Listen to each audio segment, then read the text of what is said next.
And as we move forward, David, if you can kind of keep in mind that we've got students interested in the cities and how they're building out, and you just mentioned some interesting comments about Japan and their architecture and how they build out, and climate change. And I know that in your study abroad, you're also looking at how those are being impacted.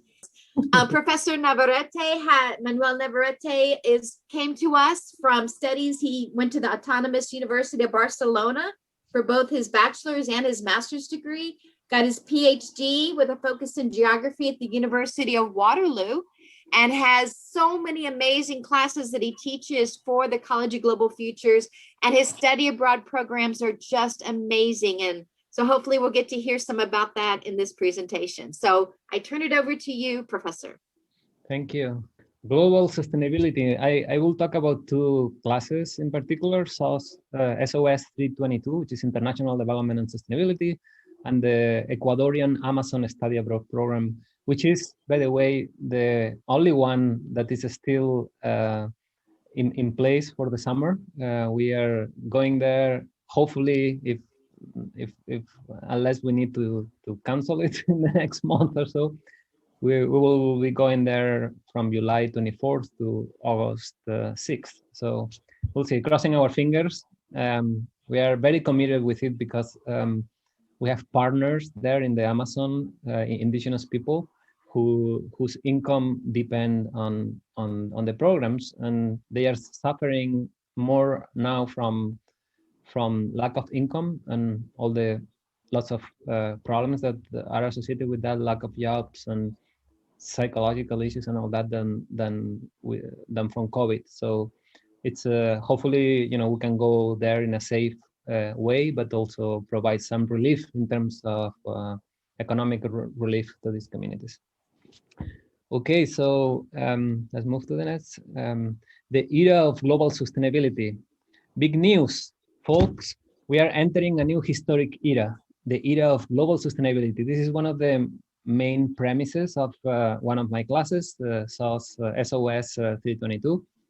And the idea is that the previous era, which we can call the era of international development, started in the 40s after the Second World War, but is rapidly ending now. International development was incubated over a 30 years period during which humanity suffered 2 world wars, the Great Depression, a pandemic similar to the one, it was the Spanish flu, that was the name, but it was similar to the one that we are suffering now, and the ongoing process of colonialism. So in 30 years, you had people who, if they were 15 at the beginning of this process, from 15 to 45 years old, they were in a constant state of crisis, right? So that generated a change of era, this period of crisis. And we don't know how long it will take to incubate the era of global sustainability. I think we are still hatching it somehow. But we know that, pandemics and global environmental change, climate change, of course, being one important part, are going to be major drivers of this change of era that we are experiencing. We cannot afford to have another world war. So if we have another world war, I think it's game over. But climate change and the global, extinction of species, the increasing global inequalities, all these things are processes that are forcing us to change. They are opportunities. They are crises. All crises are opportunities. So what's the difference between the era of international development and the era of sustainability? Well, international development was about converging, homogenizing, simplifying, reducing everything to the material level, creating a human monoculture, because the idea was, all countries have to develop according to one image, to the image of the countries in the north, industrialized countries, the colonizers in a sense, right? Everyone has to converge into that, right? And the era of sustainability is about the opposite, and I think this is very exciting. The era of sustainability is about divergence, is about heterogeneity, embracing complexity and creating a human polyculture. It has already started.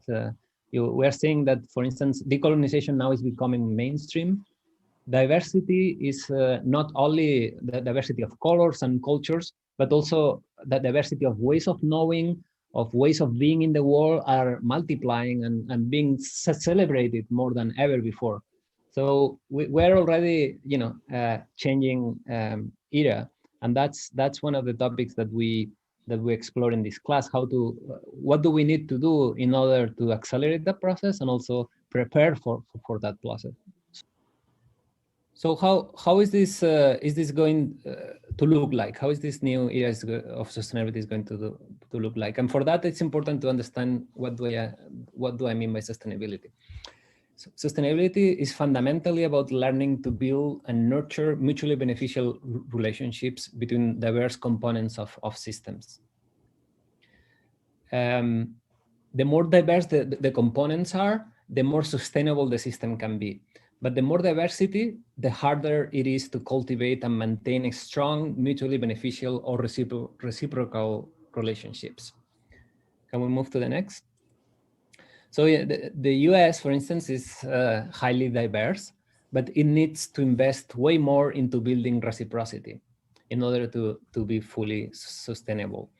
And I think that's like a cultural type of revolution. And one of the things that sustainability professionals can contribute to is to find ways of creating this reciprocity, which increases happiness and will allow us to overcome many of the global challenges that we are facing. In the context of cities, for instance, building reciprocity may mean to build mutually beneficial relationships between humans, buildings, and nature, and non-human species, right? How can we create reciprocity in the sense that relationships that benefit all of these components in the context of a city?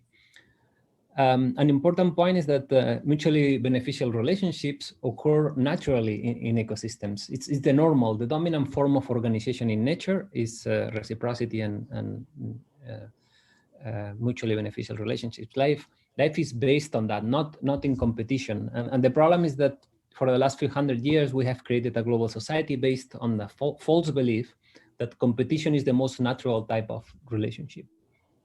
This false belief makes our society fundamentally unsustainable. So again, it's sustainability professionals need to develop skills that allow to uncover, to unveil these basic beliefs that we have assumed to be true, but that are undermining the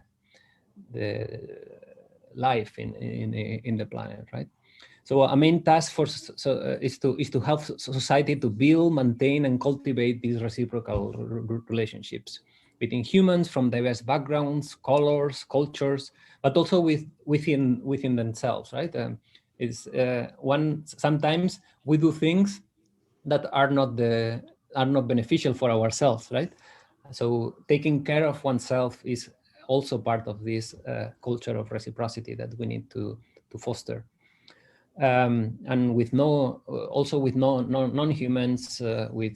between cities, between governments, between businesses, with future generations, we need to, anything that we do here, that we do now, it's going to have an impact in future generations. So how can we consider reciprocal relationships with the future, with the planet as a whole in reality, and also with the mysterious aspects of being human, right? Sometimes if we favor material processes or material consumption, for instance, we're not leaving time to do other things that have to do with engaging with spirituality or with other aspects of being human. So there are trade-offs. In my classes, and I'm just going to talk about SOS 322 and the study abroad program, which I will discuss later also in more detail. Students cultivate key skills to lead sustainability transformations and to be successful in the new sustainability era. Let me show you just the beginning of a video that we have created about this class some time ago. And if you are curious, you can see the video on YouTube. Well, I'll talk then. So here we are. Students are engaging in rapping, an exercise of creative form of expression, and it's about all the things that we have been talking about in terms of the area of sustainability and all these things. It's a cultural transformation that we need to make, and we need the arts are super important. We have to create spaces for manifesting the different aspects of being human, and in order to cultivate this reciprocal relationship, we need to create a space within ourselves for other species, for other people, because sometimes we're so focused on our own achievements and on becoming individuals, that we don't create enough space for creating connections with other people. And transform the scene. And it's all done under the lens of international development and sustainability, because that's the topic of this class. All right, we'll take the deal. Wait, that was different. Wait, I didn't get that. Stop. How about, what are you guys building in terms of community resources? How about education opportunities or culture development in our land? Yeah, once we get enough money and like if you guys want to like long-term deal, yeah, we can make it. Sure, because it's not all about the jobs. It's also about long-term opportunities for all of us. I think it was an interesting way to learn, because I could have read about these current events and gotten the gist of it, but actually acting them out kind of invoked feeling for these situations. So here we're using theater as a way to enact situations in which transformations need to happen in order to understand the complexities of these processes of transformation. And it's very important for students to have this embodiment, because otherwise just talking about these issues in the abstract can be very frustrating. And when you do it, when you embody it and you interact with others, then a sense of community is created in the classroom. There is also a paper that we publish about this class, and the title of the paper is Creative Tools and Design Principles for Sustainable Classrooms. The idea here is that we want to create not only a class about sustainability, but the class itself has to be sustainable, which means that people have to come to the class with joy, with by the end of the semester, no one should be burnt out. That's one of our main goals. People should desire that the class continues, right? That the semester shouldn't be over. And the way we achieve that is by creating this sense of community, this sense of support. Each one is supporting everyone else learning process, right? We are co-learning. It's not a one-directional thing that I just pour on students this knowledge. I mean, there are, of course, concepts, and some of the themes that we deal with are very deep. Like I mean, some of the themes that are necessary to understand these transformations, these global transformations, are, for instance, power, are decolonization, and complexity itself, right? You have to understand. So there are these themes that, of course, allow students to identify leverage points and understand what it takes to do the transformation. But you cannot just explore that in the abstract. It's embodying it through the co-creation of a learning experience. So in this class, we use creative forms of expression to foster the students' creativity. But creativity here is super crucial. This is, I think, the main skill that will be required or demanded in the job market of the era of sustainability. And I'll say more. Well, I'll say it now. In the international development era, which is the past era, the most valuable skills were about reproducing standard methods or mechanical processes that, in a sense, it was about learning the right way of doing something For instance, learning to do maps or learning to produce a certain type of report or assessment, learning a particular methodology and so on, right? But in the era of sustainability, the main skill is creativity. It's about being able to do things differently, to think outside of the box. In the next decades, all the mechanical processes will be done by robots or computers. And this includes, of course, driving trucks and factory work and all that, but also blue collar jobs like medical diagnosis. Computers are more effective because they have access to more information that the doctor has to making certain types of diagnosis. Or lawyers have a limited space in their brains, right, to know all, but a computer can have access to all the laws that exist. So we will see that many of the tasks and skills that were valued during the era of international development will no longer be valued. But creativity is something that machines cannot do. That's something that robots, no matter how smart they are, they cannot create anything new. And in this context, the main asset to be a creative individual, to be a creative person, is to have a good grasp of multicultural perspectives, is to be able to question your own cultural assumptions and to make connections that are not obvious between things that appear unrelated, right? That's what creativity does.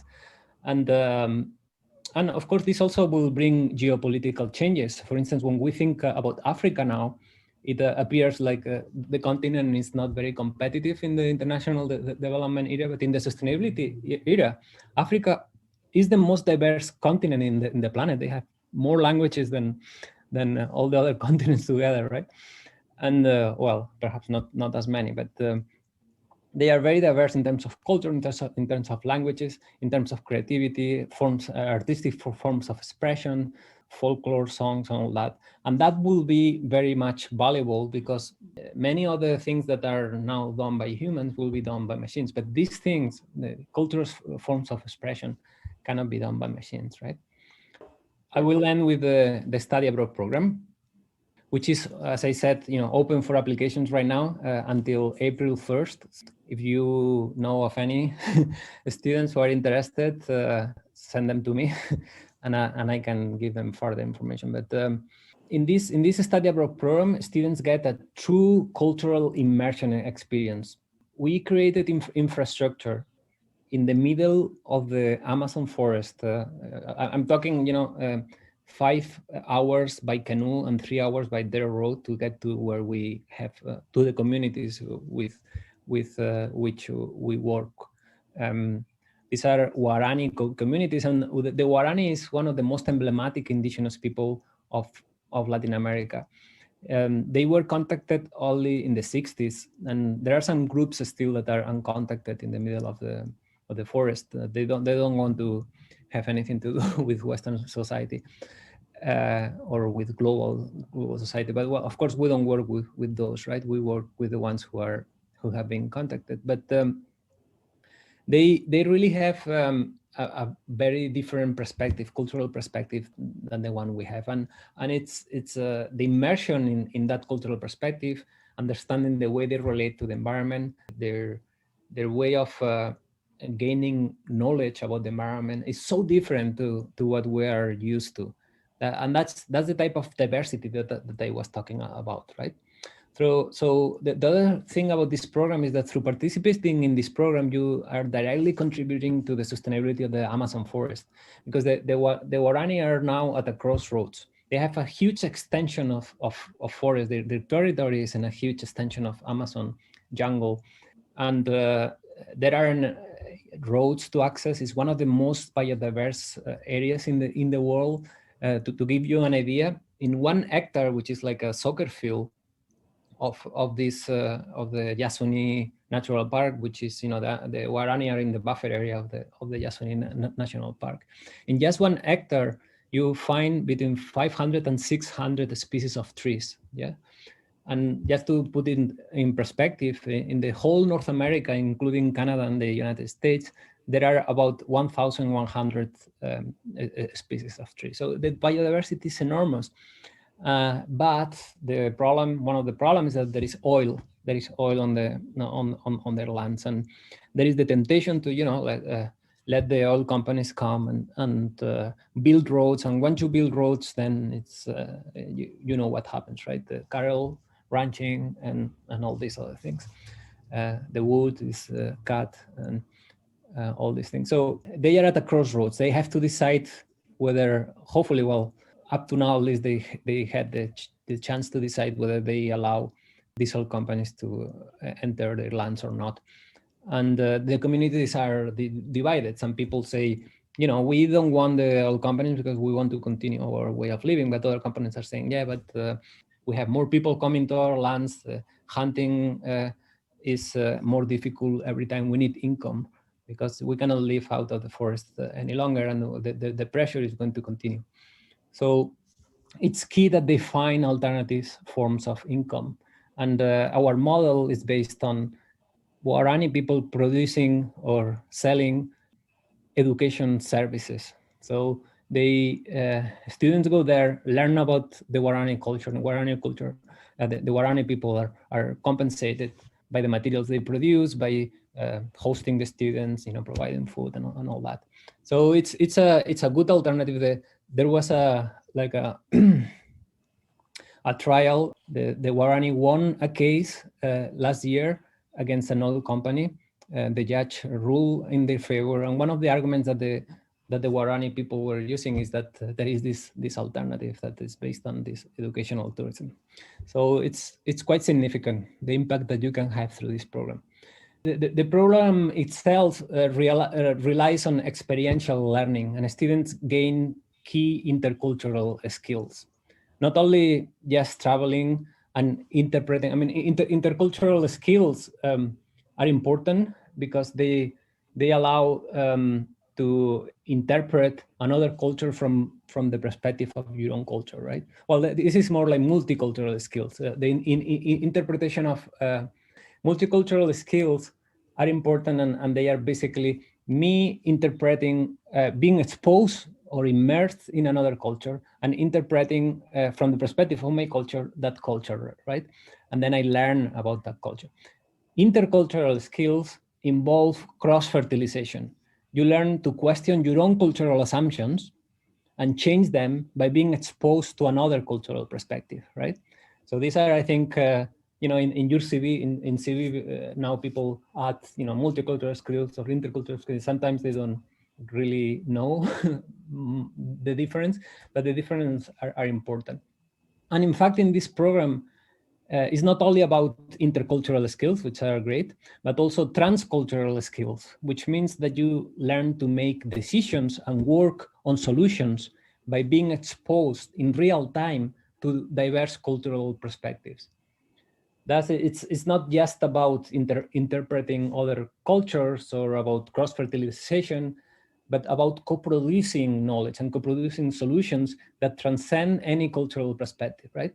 And that's, I think, one of the skills that I was mentioning before in terms of diversity that will be really valued in the job market of the next decades. To be able, because that's where creativity takes place, right? When you are able to co-produce, to look at the situation from multiple perspectives at the same time and integrate them into a solution. For instance, indigenous cultures don't differentiate so much between humans and non-humans. They do not privilege the intellect or the images that the intellect produces as much as we do.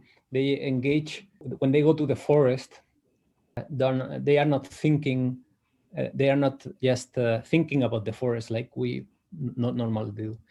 And they feel the forest at different levels. They engage with the senses. They perceive things that we are not able to perceive, and that leads to creating.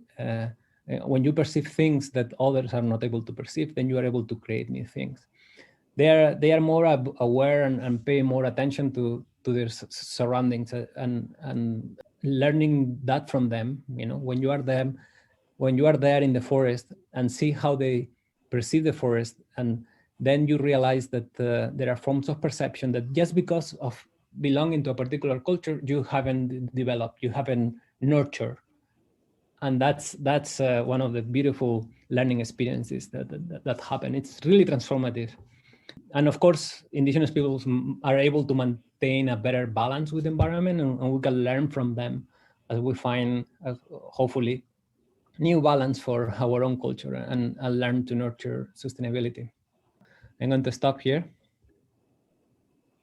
Thank you so much. This was so interesting. And of course, I'm going to be worried about the fact that they have that economic incentive to develop the oil when they're just in the heart of one of the most biodiverse places on the planet. You know, that culturally, we'll see what happens. I'm so excited to hear that you've still got this on the calendar to go, because so many study abroads were canceled earlier in the year. Yeah. And then we had a really rapid acceleration of vaccine rollouts. And now it's looking like it's going to be really good for, you know, your program in July. And would you notice if I was there, or could I disguise myself? We so appreciate you sharing these experiences. Your classes are just so relevant and so very current. I mean, everything that you ever study and teach, you're giving us that transdisciplinary view of all the different aspects of how this is going to make a long-term impact for a more sustainable future if we get on that path. And yeah, we're already experiencing a paradigm shift in the way we think about the world, partly due to COVID, right? We were so accelerated into doing things non-stop, and now more people are realizing the importance of slowing down, taking time to contemplate. And it's like a cultural shift, because the acceleration that we were into was really dangerous. Well, it's still, we will probably accelerate again, but it won't be, I don't think it's going to be the same. I think it was, taking this pause has helped many people to reorient their priorities. And that's how the problems that we have, and the sustainability problem that we have, many of them are going to be solved through just, we don't need to do more things, we need to stop doing some of the things. And it's in the process, we can be happier, we can be less stressful, and we can explore aspects of life that we didn't have time to explore. And one of these aspects is, of course, nature and the connection.